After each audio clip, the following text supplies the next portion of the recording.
respecto a cómo desea avanzar. Ya saben, creo que para los curiosos, ¿no? Todos los apuntes de clases lo tienen cada fin de semana en la plataforma, ¿no? Al final hay una carpeta que dice mi nombre y dice en especial para curiosos, ¿no? Y es para aquellos que están revisando qué materiales hay y ahí encuentran los apuntes. Entonces yo les voy a agradecer mucho que por ahora dejen las computadoras a un lado y se concentren en la exposición. Si realmente consideran que hay alguna pregunta o algo que no les queda claro, ahí pueden anotar. Si no, después van a tener el mismo material que voy a presentar ahora para repasarlo, ¿ya? Si no se concentran tanto en estar anotando, sino más bien en aprender y en continuar la exposición. ¿Bien? Datos importantes, ¿no? Es decir, el control de lectura debería comenzar con algunos aspectos importantes que son datos objetivos y que están por lo menos dentro de nuestros intereses fuera de discusión, ¿no? Esos, por ejemplo, son fechas de nacimiento de Platón, algunas fechas importantes. Hay varias importantes que ahora no están mencionadas, como la muerte de Sócrates, o el año que también lo conoce, ¿no? Que son cambios importantes y radicales en su vida, pero nosotros por lo menos vamos a notar tres importantes. Uno, nacimiento de Platón en el año 827. Bien, perfecto. ¿Qué siglo es? Antes de Cristo. ¿Bien? ¿El verdadero nombre de Platón era? Platón es un sobrenombre que adquiere este joven que correspondía a la aristocracia y por lo tanto tenía una de las formaciones más esmeradas de su época y de su cultura, ¿no? Por lo tanto era una persona que podía dedicarse al cultivo del alma, pero también al cultivo del cuerpo. Y por una parte, ¿no? Por las proporciones físicas que logra por el entrenamiento físico, pero también por el talante anímico, por la manera de relacionarse con los otros, por la manera de expresarse, por la manera de pensar. Es que se le dio el sobrenombre de Platón, ¿no? Que después también adquirió y ha quedado para la posteridad. Y Platón significa, sí, el de espaldas anchas, pero significa también el proporcionado, el bello, el organizado, por decirlo así. Y en esta armonía y proporciones donde también se refleja cierto tipo de belleza y perfección en Platón como persona. Fue discípulo de Sócrates y fundó la academia en el año 387 a.C., ¿no? Esta es una fecha sumamente importante para la cultura europea, para la cultura occidental y para la cultura humana en general, porque se va a establecer un tipo de organización humana cuya finalidad va a ser el mejoramiento del ser humano mediante determinadas prácticas físicas y espirituales. Las prácticas físicas van a tener que ver precisamente con el trabajo del gimnasio, ¿no? Con proporcionar el cuerpo, darle belleza y armonía en vista a su salud y a su perfección. Y al mismo tiempo el trabajo del alma como un perfeccionamiento de las capacidades humanas y de elevar al ser humano, ¿no? De sus tensiones y de su gravidez pedestre, ¿no? De sus pasiones bajas, de sus deseos, de la flojera, de la inclinación a la corrupción, ¿no? de todo lo que nos inclina hacia abajo, ¿no? Todo eso va a ser reprimido, mantenido y modelado también para que se convierta más bien en una tensión hacia arriba, una tensión de superación. Si hoy en día tenemos esta clase es precisamente por la práctica que se ha institucionalizado en esta época de la academia. Y como bien sabemos, se establece como punto común el fallecimiento de Platón en 347 a.C. Esta es una de las representaciones más aceptadas, ¿no? Del rostro de Platón. Y como bien sabemos, nosotros vamos a tratar de hacer énfasis en los términos de justicia, violencia y afectividad. Para eso tenemos el primer texto de lectura, y el primer texto de lectura corresponde a Ión. Y claro, las preguntas que podrían salir para un control de lectura son las siguientes, ¿no? ¿Qué es justicia en Platón según la presentación de Ión? ¿Qué relación tiene la justicia con las virtudes? ¿Existen tipos de justicia? ¿O la justicia es solo una, o más bien es múltiple, o tiene diferentes rostros. ¿Y qué relación hay entre la justicia y la salud? El segundo texto, que va a entrar también como material para el control de lectura, es el texto de Walter Olivari, y en el que también planteamos algunas preguntas importantes, ¿no? Por ejemplo, ¿qué es república? ¿Qué no es la justicia? Porque eso es importante. Para clarificar qué es la justicia debemos también ser capaces de decir qué no es. Eso nos permitirá responder a la siguiente pregunta, ¿no? ¿En qué consiste la justicia? ¿Qué relación hay entre la justicia y las virtudes? ¿Y por qué, según Platón, el filósofo debería ser gobernante?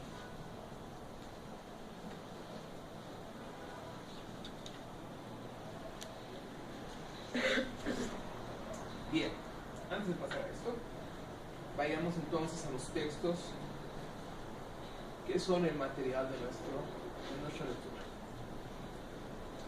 Bien, ya hemos revisado gran parte del texto de Ion. Ahora no vamos a hacer un abordaje paso a paso, sino más bien un abordaje global. En la primera parte vemos que hay un párrafo de introducción muy breve, luego hay algunos datos sobre la vida de Platón, luego hay algunos aspectos sobre el contexto del pensamiento de Platón, ¿no? Por ejemplo, tenemos la crisis política de Atenas, tenemos la guerra del Peloponeso, ¿no? Que ustedes ya la han escuchado, por ejemplo, en el documental. Tenemos el origen, el establecimiento de la democracia, tenemos el paso del gobierno de los 30 tiranos, tenemos la presencia del relativismo ético de los sofistas y el debate sobre si las leyes provienen de un orden natural, por ejemplo la fisis, o más bien provienen de una convención humana. ¿Los hombres crean leyes o más bien expresan las determinaciones naturales de los seres humanos? Esa es, por ejemplo, también una de las preguntas a las que se debe enfrentar Platón, y con respecto a las cuales el concepto de justicia siempre va a tener esta amplitud que sobrepasa el terreno de lo que posteriormente se conoce como derecho positivo. La autora nos dice que la justicia, según Platón, sería el fundamento del orden sociopolítico. Y sería además la justicia el fundamento de las virtudes. Es decir, existen virtudes porque hay justicia. Ahora bien, ¿la justicia es el fundamento de todo o será que la justicia tiene un fundamento? Según la autora, según la exposición de la autora, la justicia tiene un fundamento. Hay algo que permite que la justicia exista. ¿Cuál es ese fundamento? La autora propone la idea de bien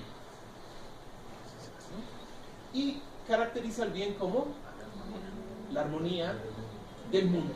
Esto es importante, ¿no? Porque entonces tiene un carácter cosmológico. La autora señala tres virtudes, que son las tres virtudes cardinales. Primera, segunda, tercera, bien. ¿En qué consiste la prudencia, según la autora? Ser acertado en las deliberaciones. ¿Quién es el que debería ser acertado en las deliberaciones, más que otros? El Estado, ¿no? Y en este caso el Estado está precisamente representado o conformado por los magistrados, ¿no? Que eran parte de la polis y era una parte de los ciudadanos libres. Segunda virtud, valentía. Todos debemos ser valientes y tener la virtud de la valentía, sí, pero hay un grupo en específico de personas que conforman la polis que deberían ser los que tengan mayor desarrollo de esta virtud. Estos son efectivamente, ¿no? Los guardianes, los guerreros, los soldados. Tercera virtud, ¿en qué consiste la templanza? En ser dueño de uno mismo. ¿Qué significa ser dueño de uno mismo? Tener control, ¿no? Poder controlarse uno mismo. Y este autocontrol significa la posibilidad de la libertad, ¿no? Quien no tiene control sobre sí mismo no es alguien libre. Por eso, por definición, el esclavo es aquel que no es dueño de sí mismo, ¿no? Que tiene un amo. Y ese amo es el que lo gobierna. Muy bien. Entonces, considerando que existen estas tres virtudes, ¿qué es la justicia?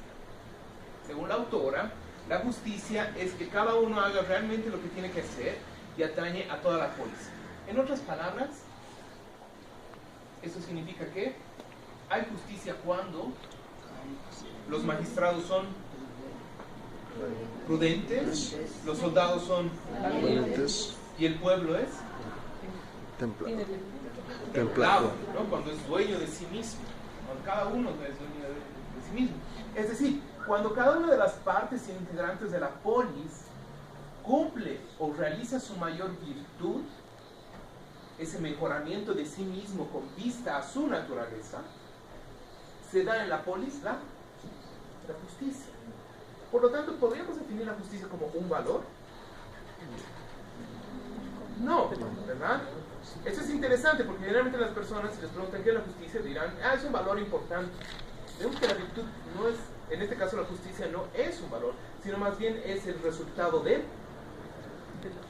la práctica de virtudes, es decir, de un estado, no como estado político, sino de una situación. Es decir, si ustedes hacen lo que deben hacer y yo hago lo que debo hacer, ¿qué es lo que ocurre? Se da un estado de justicia, se da un ambiente, ¿no? Una atmósfera de justicia. Y esto es interesante porque entonces nadie se puede reclamar a sí mismo como dueño de la justicia o como el único responsable de la justicia, sino que la justicia surge en la participación de los involucrados. La autora no hace énfasis en eso, pero podemos ver que va por ahí, ¿no? Por eso dice que la justicia es del principio mismo. Ahora, dice virtud única de donde brotan las tres anteriores. Ya, está bien, sí es una virtud, ¿sí? Pero sería como una sobrevirtud, ¿no? Las otras son realizables, específicas por cada uno, pero al realizarlas se da una virtud mayor. La justicia, dice, vean cómo es que prosigue la expresión de la autora, consiste en el perfecto ordenamiento de las tres almas. Bueno, ahí ya pasa la concepción antropológica. Como ustedes saben, si han visto el video anterior, hemos tenido que aquí explicar un poco más el texto y hacer algunas aclaraciones previas. Las aclaraciones que hemos hecho es que aparecen tres tipos de alma, ¿no? Tres tipos de tendencias. Primera, el alma racional, cuya mayor capacidad es la prudencia. La prudencia, por lo tanto, es una virtud racional. Muy bien. Segundo tipo de alma es el alma irascible, que corresponde también a la naturaleza, a la virtud, a la voluntad, y tiene a la valentía, ¿no? Como una de sus características centrales, como una de sus virtudes a desarrollar. Este es un tipo de virtud que más que racional es de voluntad, no es de actitud, es de actividad. El alma racional correspondería ¿a qué parte de la polis? ¿A qué grupo de la polis? A los magistrados. El alma racional. El irascible a los guardianes. El tercer tipo de alma es el alma concupiscible, ¿no? Tiene que ver con los deseos, con la alimentación, con el vientre, y corresponde a los ciudadanos, no en general, al pueblo en general. Su virtud es la templanza. Es decir, alimentar al pueblo, darle lo que necesita, pero también evitar, ¿no? Desparramarse o, ¿no? Darse en exceso. Bien, por eso para Platón el imperio de la justicia se convierte necesariamente, o llega a ser necesariamente, la prevalecencia de la felicidad, ¿sí? Cuando todos hacen lo que deben hacer, se logra un cierto estado óptimo de las relaciones entre las personas. Y es a eso a que se puede llamar también felicidad, es decir, un estado de vida plena, cuando cada quien cumple sus responsabilidades. ¿Qué pasa cuando un grupo no cumple sus responsabilidades? ¿Qué ocurre? Hay desequilibrio. ¿Qué produce el desequilibrio? Caos, desorden. ¿Qué más? Injusticia, precisamente. Imagínense si la valentía de los militares se convierte en temeridad, ¿no? Que es la desviación de esa virtud, de la valentía. Por lo tanto ya no le tienen miedo a nada. ¿Y qué es lo que buscan entonces? Una prevalecencia de su poder. Y bueno, en 2003 hemos visto en parte eso.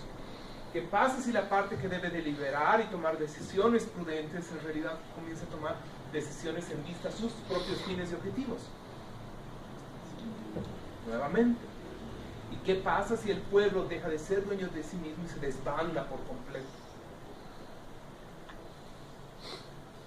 Pues algo más grave que el gran poder, ¿no? Sabemos también. Ok.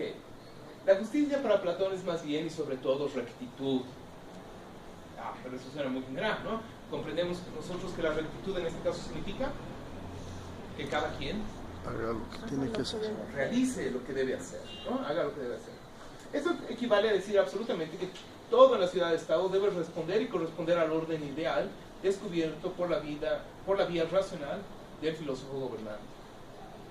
La justicia entonces consiste en poseer y hacer lo que es de cada cual. Lo que es de cada cual, esa afirmación parece que no está muy bien elaborada, ¿no? Porque parece más bien la sentencia de Ulpiano, ¿no? Dar a cada quien lo que corresponde. Para Platón sería que la justicia, según Platón, la justicia sería dar a cada quien lo que le corresponde. ¿No? ¿Dónde está la diferencia? En hacer, ¿no? En que cada uno debe cumplir la labor que le está asignada. Y esa labor que le está asignada en el pensamiento platónico corresponde también a la naturaleza que cada uno tiene. Entonces está muy bien señalado. Ahora, aquí viene una parte importante. La justicia podría verse, por ejemplo, como la armonía natural. Es decir, nadie debe decirle al sol, oiga, usted apúrese el día de hoy, ¿no? Este está pasado, el día no estoy a la hora que debe cenar, ¿no? Nadie le dice a la luna, oiga, usted está muy cerca, muy lejos.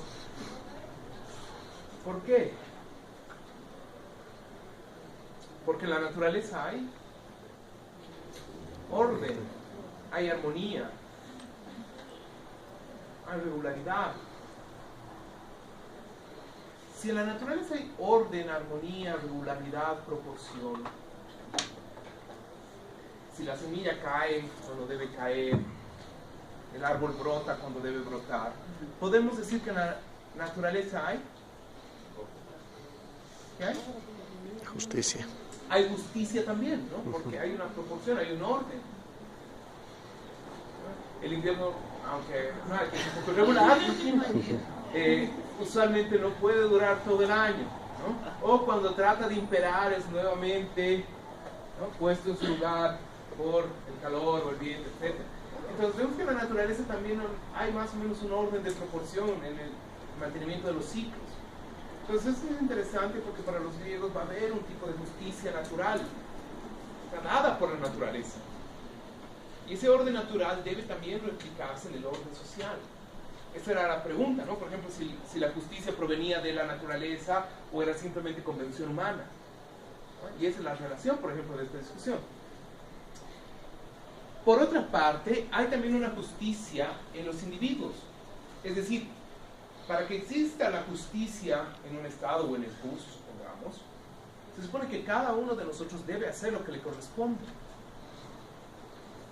Cuando uno deja de hacer lo que le corresponde, ¿qué ocurre? Se vuelve injusto, ¿no? Es injusto. Todos hemos trabajado en el equipo o en el grupo y tú no has hecho nada. Entonces la justicia también es proporcional, o también se puede decir con respecto al individuo. Eso es interesante. La justicia se puede decir de la naturaleza en general, como un orden.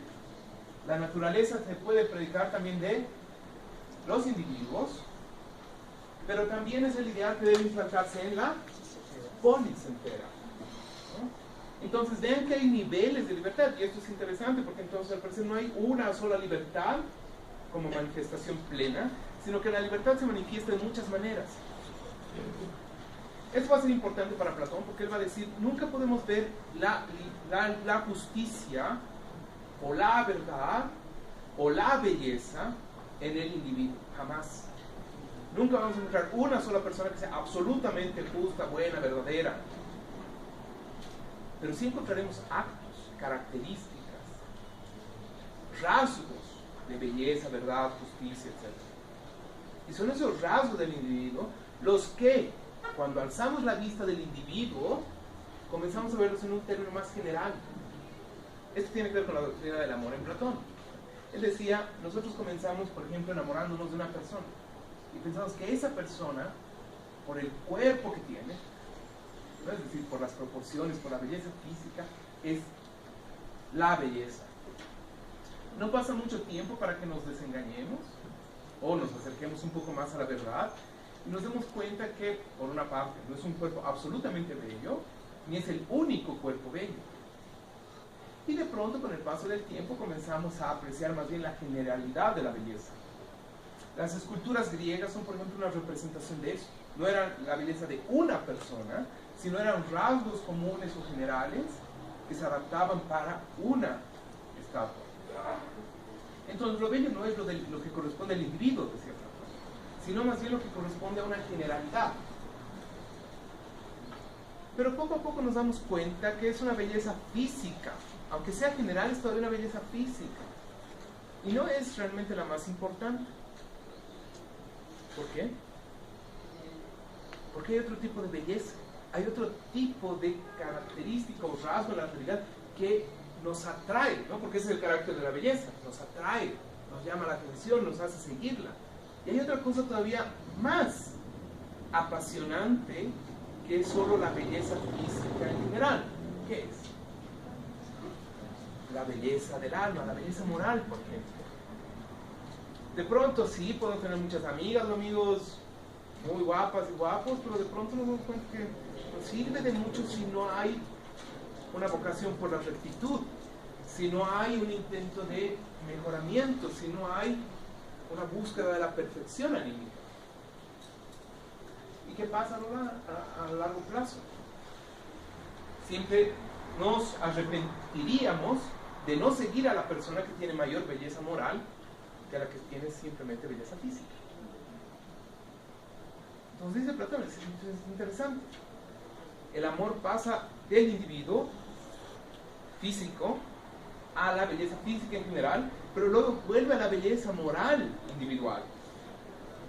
No obstante, pasa también algún tiempo, porque la vida es eso, ¿no? Es un constante aprendizaje, que uno se percata que una sola persona no puede representar todas las virtudes, ¿no? Vemos que inclusive la polis está distribuida por las virtudes, entonces no puede haber solo un grupo que representa todas las virtudes. No hay, por decirlo así, una fracción del pueblo que sea absolutamente virtuoso, ¿no? No puede existir la idea de una sola reserva moral de toda la humanidad, no, sino que la virtud está distribuida por los individuos.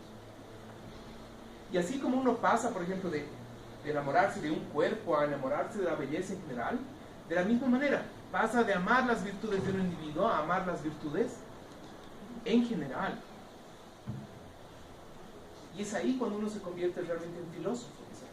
Esto es interesante porque entonces el camino del amor, ¿no? El aprendizaje del amor es también un aprendizaje de la verdad, de la virtud y de la filosofía. Por eso la filosofía no era simplemente una práctica racional para clases más o menos aburridas, sino era una práctica de perfeccionamiento constante, de búsqueda de uno mismo. Y lo mismo pasa con la justicia. La justicia no puede encarnarse solo en una persona, solo en un grupo social, sino que debe darse en general. Y nunca podemos captar la justicia de manera directa, sino rodeándola, persiguiéndola, y ese es el carácter del filósofo, ¿no? El filósofo es el amante de la sabiduría, es decir, el amante de la justicia, el amante de las virtudes, el amante de la belleza, y es aquel que persigue, ¿no? Está en busca de la verdad y dice, ¿dónde hay un poco de verdad en este mundo?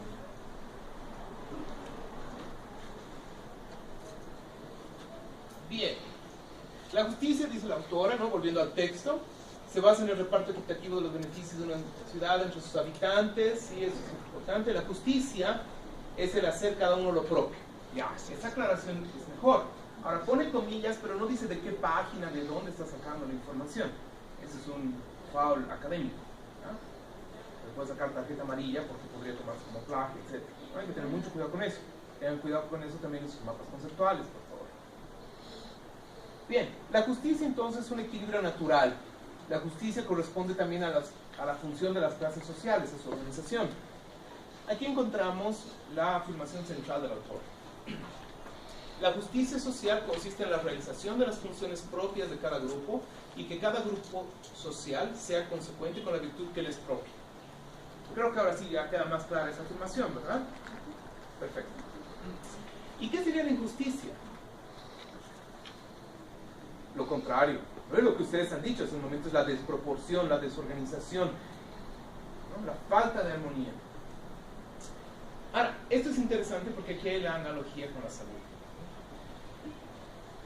Hay injusticia cuando hay una sublevación de una parte del alma en contra de otras. Y cuando el que debería dejarse gobernar ya no quiere ser gobernado. Cuando uno ya no cumple la virtud que debería cumplir.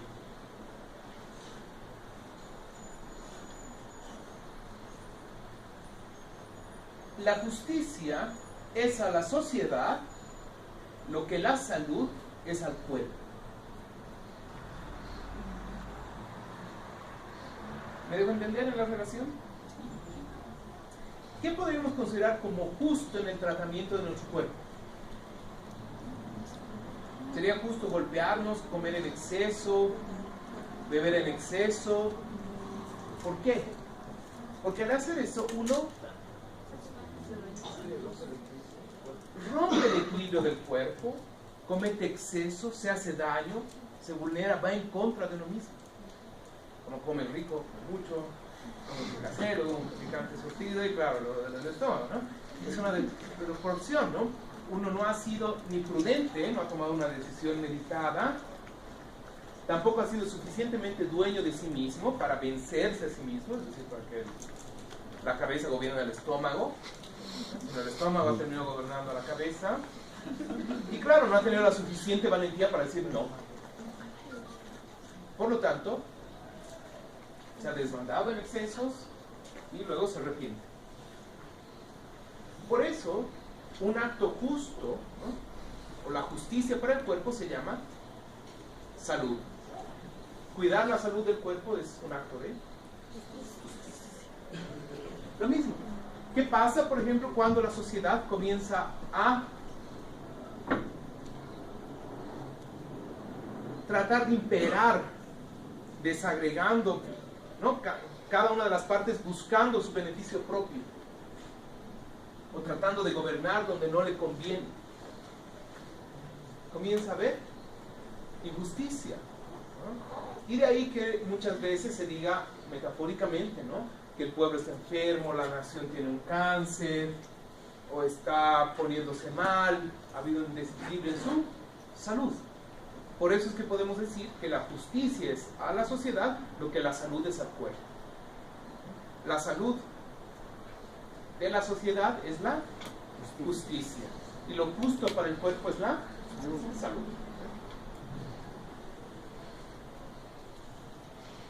Sabemos que Platón estaba a favor de cierto tipo de gobiernos más bien monárquicos y aristocráticos, porque él comprendía que era una persona, por ejemplo el filósofo, el que busque la justicia, la virtud, el que sea más digno de gobernar, o que cualquiera que quiera gobernar debería pasar por ese tipo de transformación que produce la filosofía, no ese mejoramiento de uno mismo para no velar por los propios intereses, sino por la producción de la armonía en general.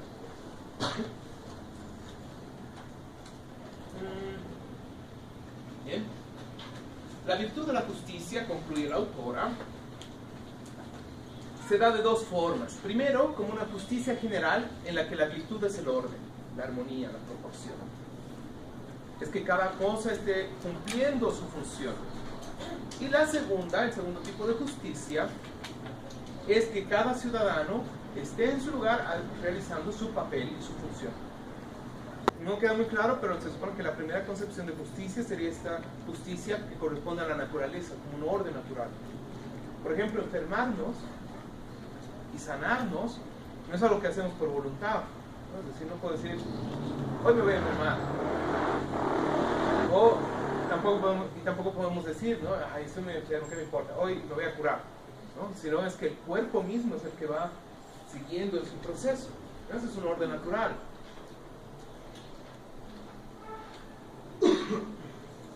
Y hay la otra justicia que corresponde sí a la deliberación racional de los individuos.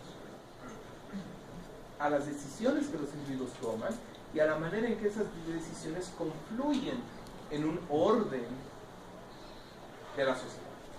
Por lo tanto, en su armonía y en su salud. Hasta ahí el texto de Job.